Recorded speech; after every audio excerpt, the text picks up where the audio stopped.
So in this video today, we're going to be talking about Darkseid taking on Galactus.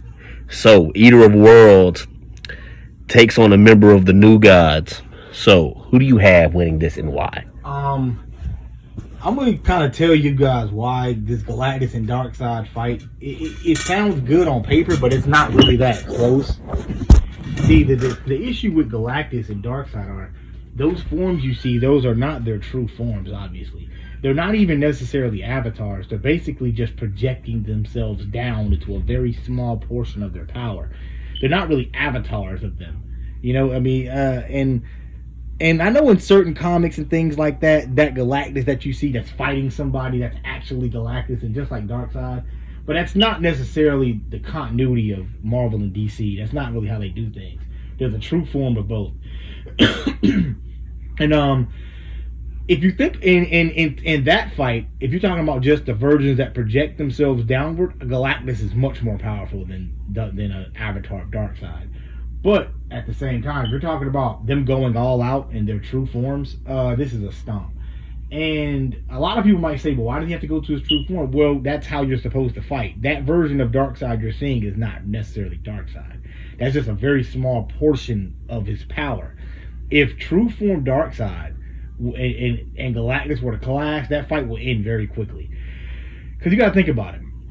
And you can do your research. I'm not talking about watching those dumb death battle videos, but if you see Galactus in the Thanos, you know, in that thing, you know, when Thanos had the gauntlet, Thanos literally scared every single cosmic being there was. He literally stomped every being that there was. Like every cosmic entity was getting destroyed by Thanos with the gauntlet. That gauntlet would do nothing to Darkseid.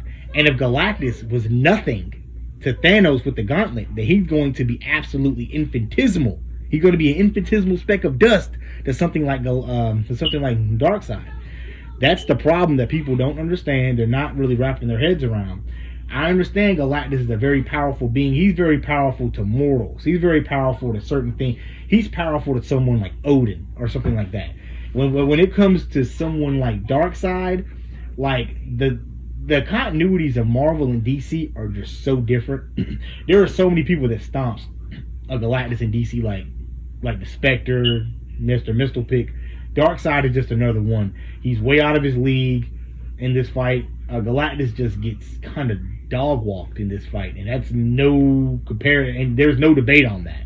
Like Darkseid's AP, his scaling is just way too high, and it is basically, you know, there's like no cap on it. You know, like there is one on Galactus. We know he's a universal threat. You know, possibly can affect another universe, but at the same time, I mean, Darkseid is a multiversal threat, and Galactus cannot compare to that at all. And that's, like I said, that's no debate at all.